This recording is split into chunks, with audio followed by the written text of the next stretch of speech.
All right, I'm Micae Brown. I'm the host of the Micae Brown Report, and I have partnered with Dr. Boyce Watkins on the search for the underground African American entrepreneurs across the country. In September, we are touring Atlanta, Georgia, and I'm excited to talk to all of the great entrepreneurs there. So our first interview is with Asiyah Muhsin, and I'm very excited to have you because this woman homeschools 5 kids while running 3 different businesses. 3, correct? It's actually 4. 4. So you are originally from Brooklyn. You were pregnant from Queens, Brooklyn. You moved to Atlanta and you started a midwifery business. Let's talk about how that all came about. Okay. Well, I'm a nurse by profession. So I was always in the field of providing health care and taking care of those in need.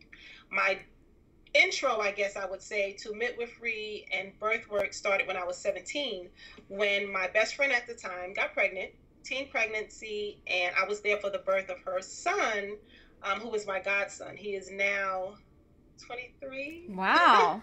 23 maybe. And that's when I first really felt a connection to pregnancy and to birth and to being with mothers during that time.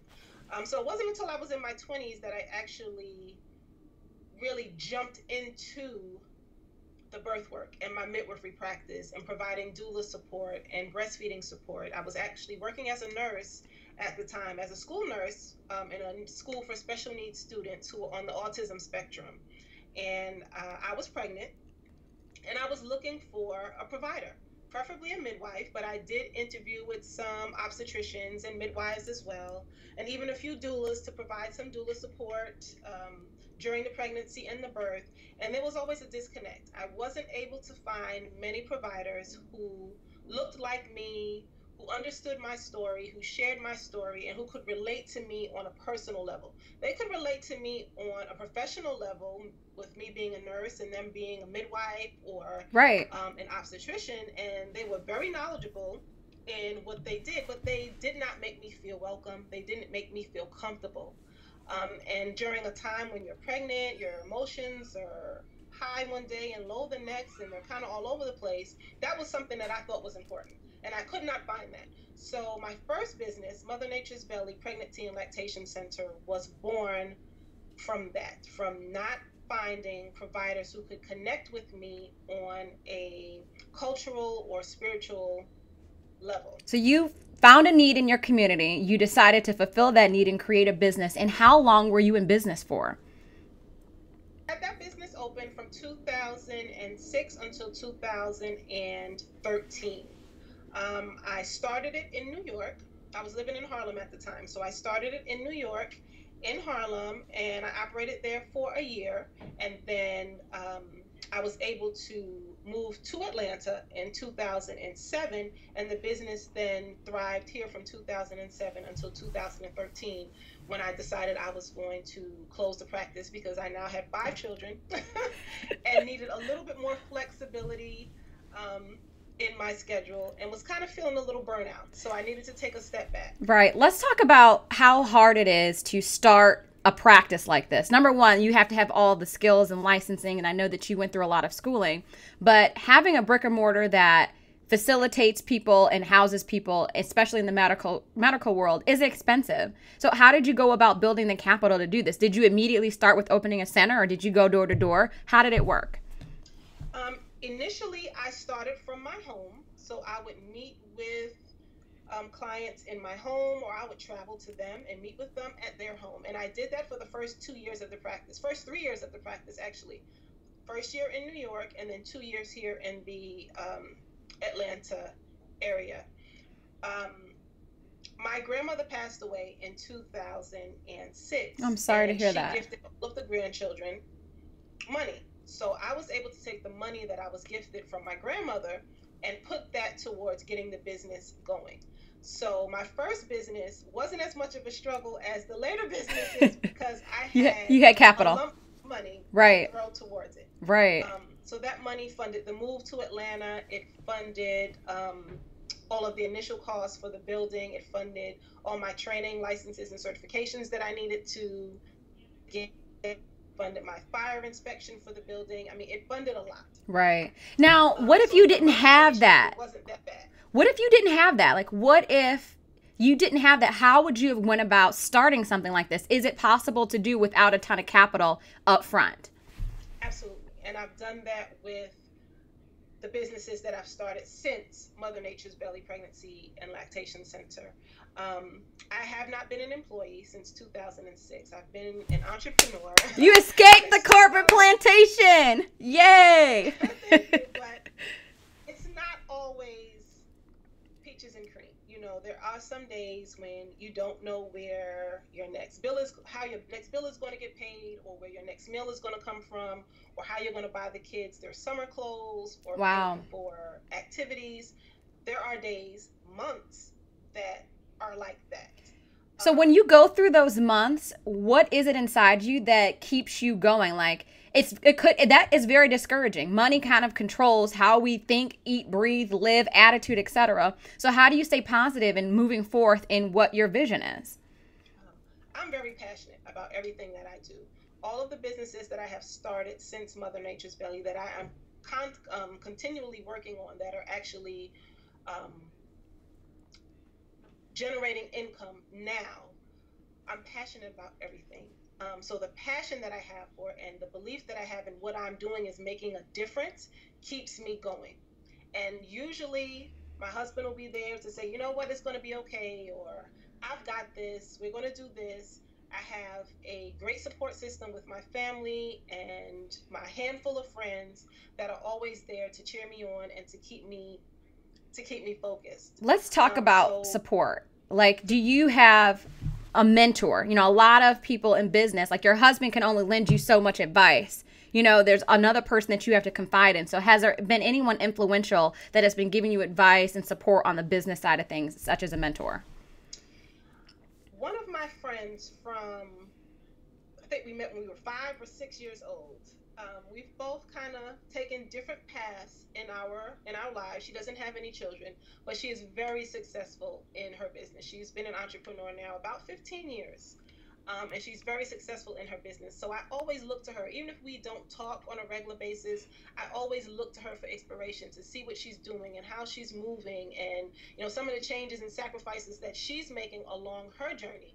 And I use that for inspiration for the times when things get rough, when we don't know how this is going to get paid, or it doesn't look like this account or this contract is going to come through, or we're having an issue with customs and things being delivered.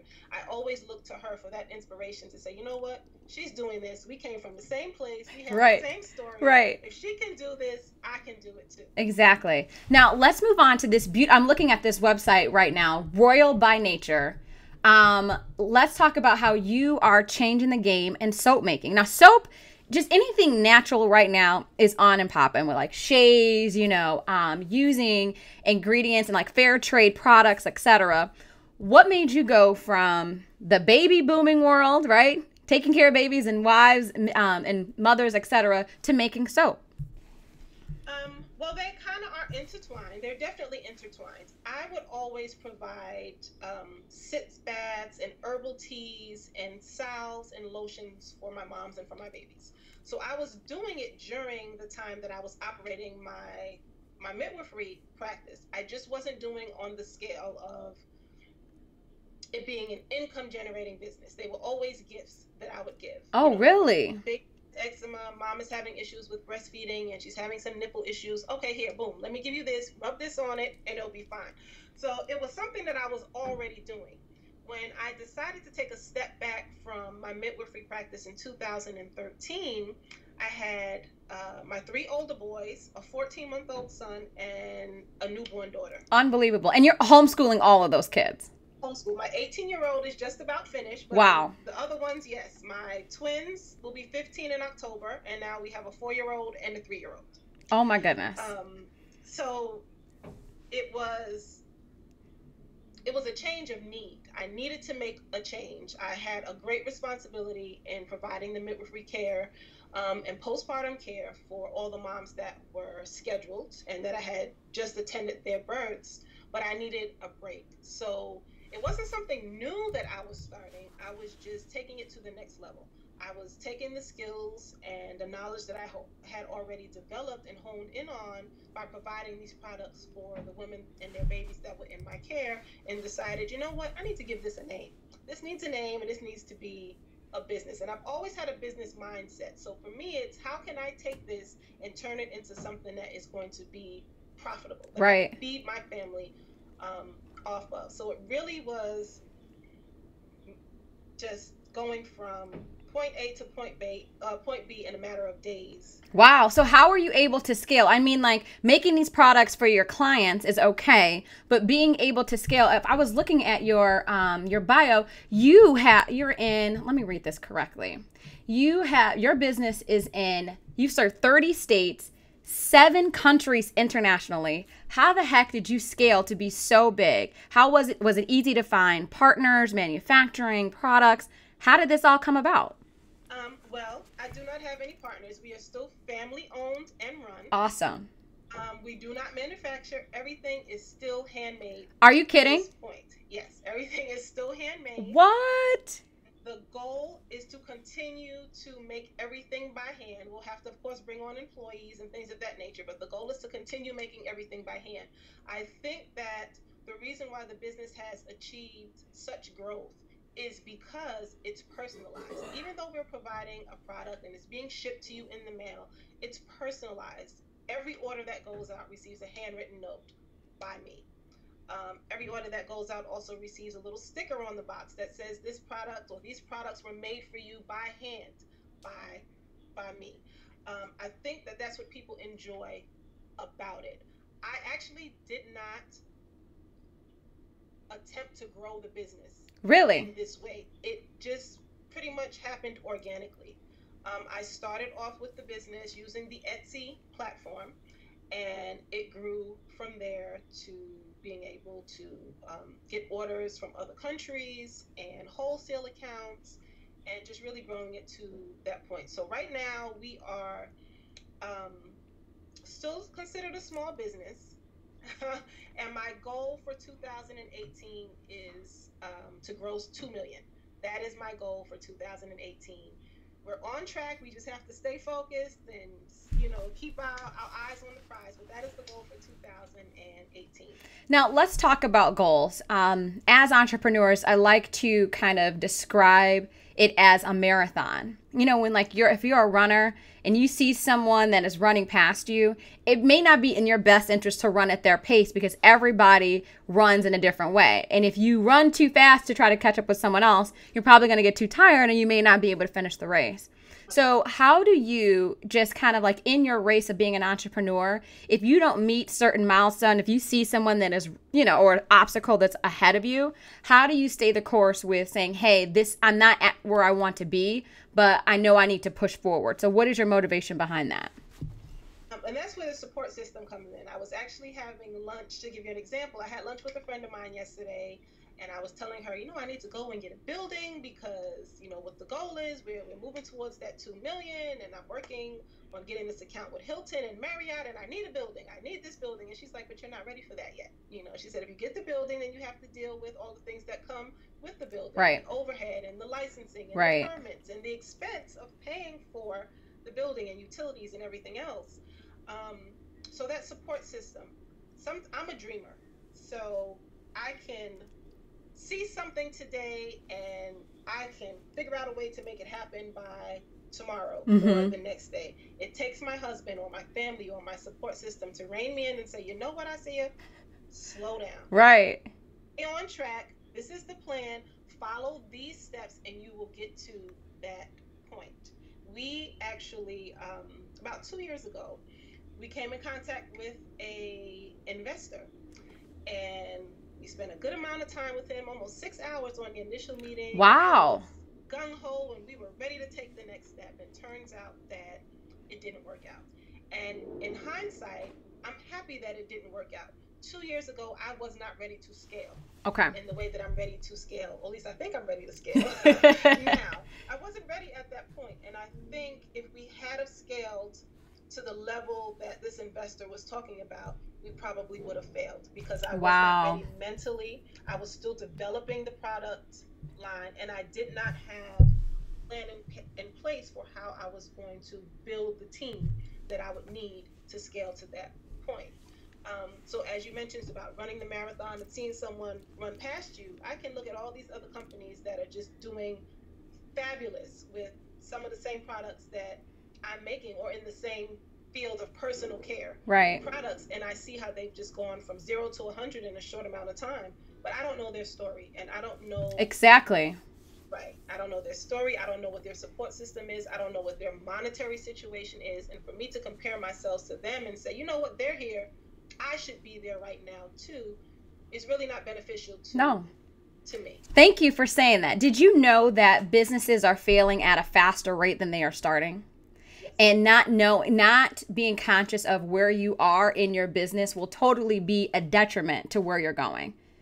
So let's talk about how you not only have this amazing product line that is sold online, which is great, and is sold in over 7 countries, which I think is even more fabulous. Congratulations. You also are a self-published author of children's books geared towards young girls of color, and you're currently working on your first women's motivational book. So let's talk about that. So let's talk about what made you decide that you wanted to write. Okay. Well, my second business is Thomas 7 Publishers, and my daughter, she's my youngest child, is my only girl. Aww. And just looking at her and the images that are around her, she didn't, and you don't, me, myself, or her, you don't really see too many images of us in media that are shown in a positive light. Not at all. I would see her, she'd look at a Disney show or she'd watch a cartoon and she'd say, oh, mommy, they're so beautiful. But usually who she was saying was beautiful didn't look like her. It was Elsa. Elsa, right. It was somebody else.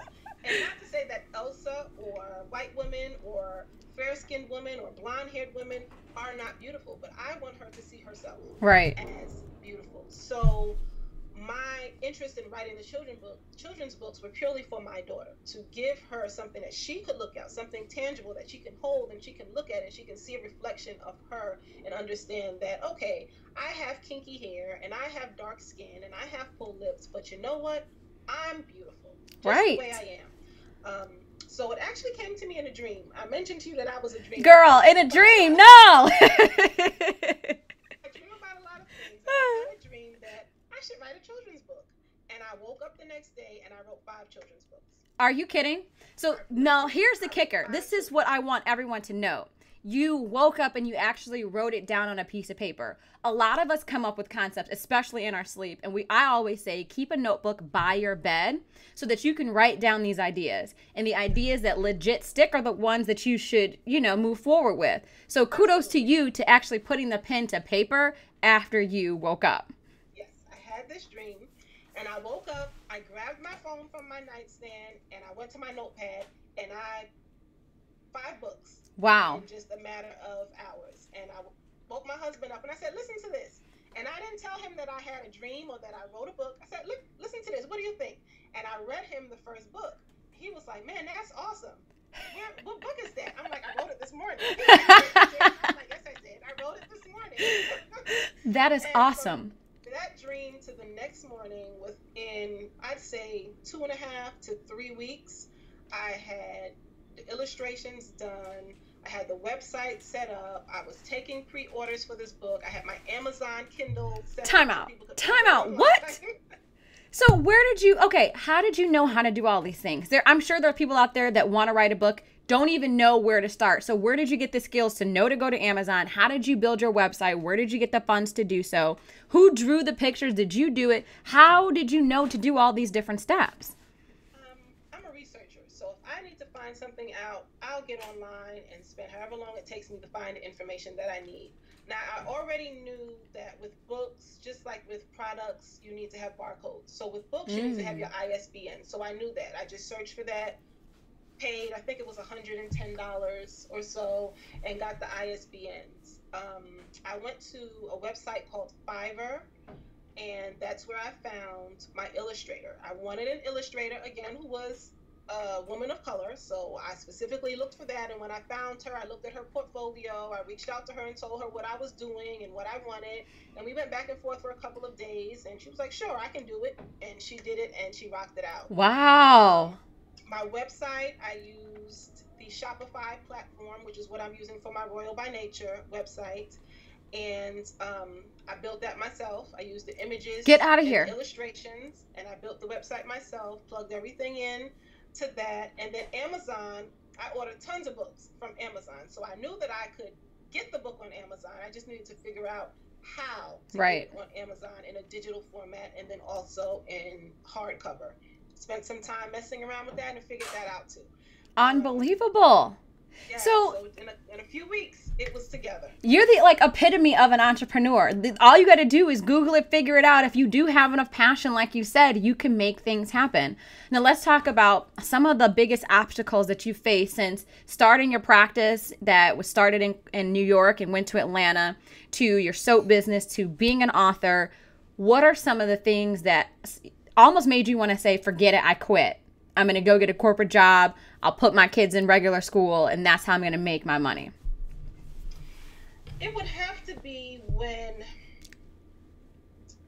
I would say it's finances. You know, finances, as you mentioned, can always be a deterrent. That can always be what makes you do a complete 180. We've always been blessed to keep our bills paid and always have what we need, but there are times when you're like, I don't know where this is coming from. Right. And those are the times that I'll be on my phone on Indeed looking for nursing positions or looking for midwifery positions, and then hear a cha-ching, an order has come in, or somebody's emailed me because they need to place another wholesale order, or someone has reached out because they want to do an interview, or they want to do a giveaway or a sponsorship. Something usually happens to rein me back in from getting ready to push send and shoot my resume out to look for a job and say, you know what, I can't do this. Wow. I can't do this anymore. Wow. So, I mean, I guess it's just meant for you to be an entrepreneur. So for someone that is maybe in a position where they found a need kind of like you and is looking to fulfill it, but are kind of like, oh, I don't know if I should do this. I don't know if I can. What advice would you give for them to A, assess if they're qualified to be an entrepreneur, and B, just go out and do it? Well, the first thing I would say is do not quit your day job. Yes. The income, unless you are gifted with a lump sum of money, or you win the lotto, or you are a trust fund baby, do not quit your day job. You need the stable income to help fuel your passion and Absolutely. to turn that into a business. So keep your day job, and in your free time that you have, whether it's a couple hours at night or your Saturday or your Sunday or early in the morning before you go to your day job, use that time to dedicate to building the business. Even if it's just the initial stages of researching to figure out what you need to do to get to the next level. Use your free time to build the business. Right. When your business has caught on, meaning people are starting to take interest, and interest doesn't mean that you have to be generating money just yet. It could be they're taking interest in your Facebook pages, or you're starting to get some engagement on Instagram, or people are starting to ask questions about what you're doing. When you start to see that people are like, hey, yeah, I'm feeling this, I like this. Now it's time to start taking it to the next level. Start selling your product or selling your service. Start talking yourself up everywhere you go. When you meet someone and you give them your business card, give them your elevator pitch, your 30-second elevator pitch, and let them know what you do. And more often than not, either they're going to reach back out at some point, or they're going to tell somebody about you, and that person is going to reach back out. I'd say about 90% of my business combined comes through word of mouth.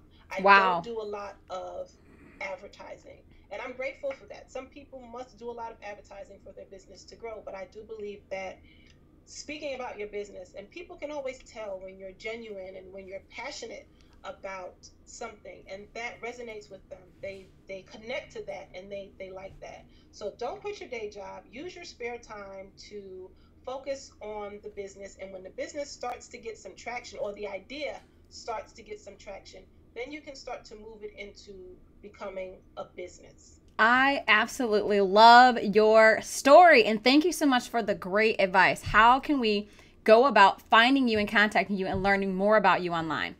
Okay. Well, I'm all over the place online: Facebook, Twitter, Instagram, Pinterest, Tumblr, everywhere. But the easiest way to contact me is through my Royal by Nature website, which is royalbynature.com, or through our Royal by Nature Facebook page. You can also email me directly at Asiyah, ASIYAH, at royalbynature.com, or you can call me, which is 866-500-2050. Thank you so much for sharing your journey in business. We are excited to feature you as one of the Atlanta underground African American entrepreneurs that we are scouring the country to find. We look forward to learning more about you. We're going to be following you, and we're going to make sure that we totally promote your product. So I appreciate you taking the time to speak with me. I'm Micae Brown. I'm out of here. Thank you so much.